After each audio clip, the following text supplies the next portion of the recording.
अस्सलाम वालेकुम dear students. उम्मीद है आप सब लोग खैरियत से होंगे। I am doctor Mohammad Sohail and you are watching doctor Sohail lectures. आप जानते हैं कि हमने MDCAT lecture series start की हुई है, उसमें इंजाइम का चैप्टर डिस्कस कर रहे हैं।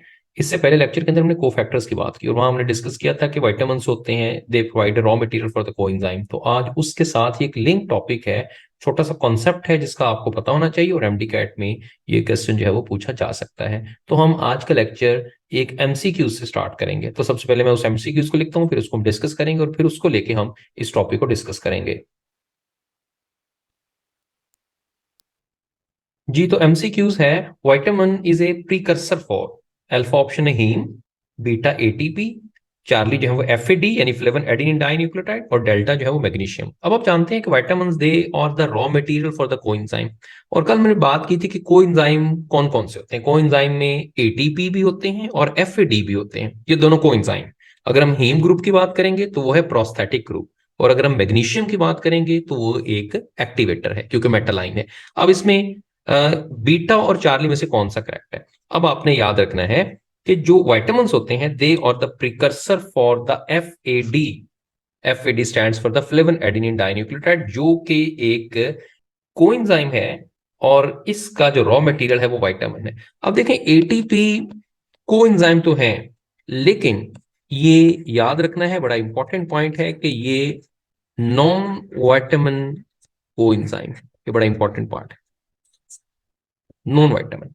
ठीक है। और इसमें जो करेक्ट ऑप्शन है वो फ्लेवन एडेनिन डाइन्यूक्लियोटाइड। और आपको मैंने बताया था कि जो मैग्नीशियम है, क्योंकि ये मेटालाइन है, ये कोफैक्टर है, लेकिन ये एक्टिवेटर है, डिटैचेबल है।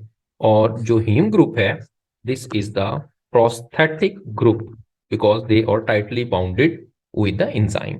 तो इस तरह के क्वेश्चन आ जाते हैं जहां आपको दो ऑप्शन करेक्ट लग रही होंगी, तो उसमें से आपने करेक्ट ऑप्शन तक पहुंचना है। हाँ, अगर ये स्टेटमेंट होती कि बताएं कोएंजाइम कौन से हैं, तो फिर एटीपी भी कोएंजाइम है और एफएडी भी कोएंजाइम है। लेकिन क्योंकि उसने पूछा है कि विटामिन किसके प्रिकर्सर के तौर पे काम करते हैं, तो याद रखना है एफएडी आ जाए या एनएडी आ जाए, तो आपने ये बताना है कि इनके लिए विटामिन काम कर रहे हैं। लेकिन अगर एटीपी है तो ये कोएंजाइम तो है, लेकिन एक नॉन विटामिन कोएंजाइम है ये। तो हम ये देखते हैं कि कौन कौन से विटामिन कौन से कोएंजाइम के लिए काम कर रहे हैं और वो कोएंजाइम के फंक्शन कौन से हैं। तो यहां सबसे पहले मैं एक विटामिन लिखूंगा, that is called vitamin B to.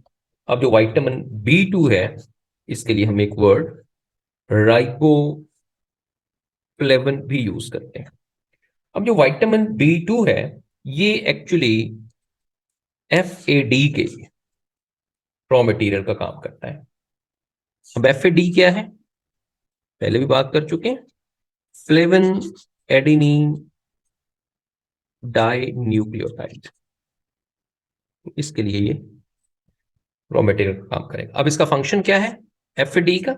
आप जानते हैं कि ये ऑक्सीडेशन रिडक्शन प्रोसेसेस में यूज होता है, ऑक्सीडेशन एंड रिडक्शन प्रोसेस। अब आप ये पढ़ चुके हैं बायो एनर्जेटिक्स के अंदर कि ऑक्सीडेशन रिडक्शन प्रोसेसेस में कैसे कन्वर्ट होता है, कैसे यूज होता है। तो एफ ए डी जो है, आप जानते हैं कि ये कन्वर्ट होता है FADH2 में। अब यहां पर FAD की रिडक्शन हुई है, लेकिन किसी प्रोसेस की इसने ऑक्सीडेशन की है, और इसी तरह से FADH2 FAD में कन्वर्ट हो सकता है। तो इसके लिए जो विटामिन बी टू है, राइबोफ्लेविन है, वो एज ए प्रिकर्सर काम करता है। इसके अलावा सेकेंडली हम बात करेंगे, एक विटामिन हमारे पास है, उसको हम कहते हैं विटामिन बी थ्री, या इसको हम नियासिन भी कहते हैं। अब जो विटामिन बी थ्री, ये नियासिन है, that serve as a precursor for NAD.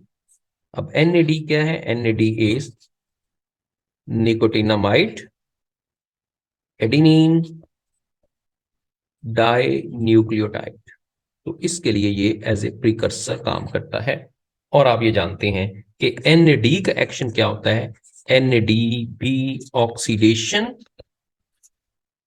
And reduction processes के अंदर इन्वॉल्व होता है, ऑक्सीडेशन एंड रिडक्शन प्रोसेसेस के अंदर।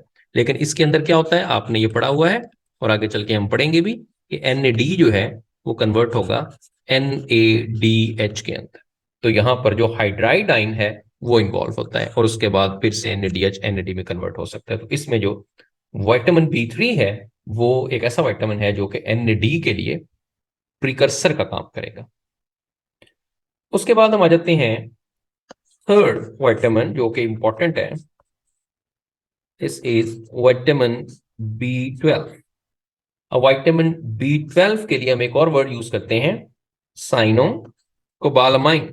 साइनोकोबालामाइन, ये भी वर्ड यहां पर पूछा जा सकता है। अब ये विटामिन B3 है और ये कौन से कोएंजाइम के लिए प्रिकर्सर का काम करेगा? ये कोएंजाइम मिथाइल कोबालामाइन के लिए प्रिकर्सर का काम करेगा, या इसका एक और नेम भी है डीऑक्सी एडिनो एक्सॉइल कोबालामाइन, ये सेकेंड नेम है।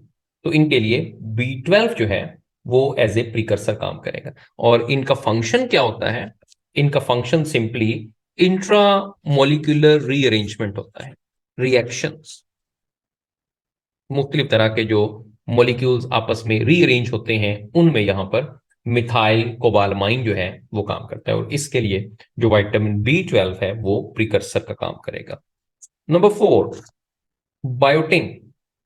अब बायोटिन एक विटामिन है और जो कोएंजाइम है उसका नाम भी बायोटिन है, बायोटिन कोएंजाइम। अब ये कहां पर इन्वॉल्व होता है और कौन से रिएक्शन को कैटालाइज करता है? ये कार्बोक्सिलेशन रिएक्शन में एज ए कोएंजाइम काम करता है। अब आपने याद रखना है कि कौन सा कोएंजाइम कहां पर इन्वॉल्व होता है और उसमें कौन सा विटामिन है और उसके फंक्शन क्या है। So that's all about for today's lecture. इंशाल्लाह ताला हम इसी तरह से इस लेक्चर सीरीज को कंटिन्यू रखेंगे।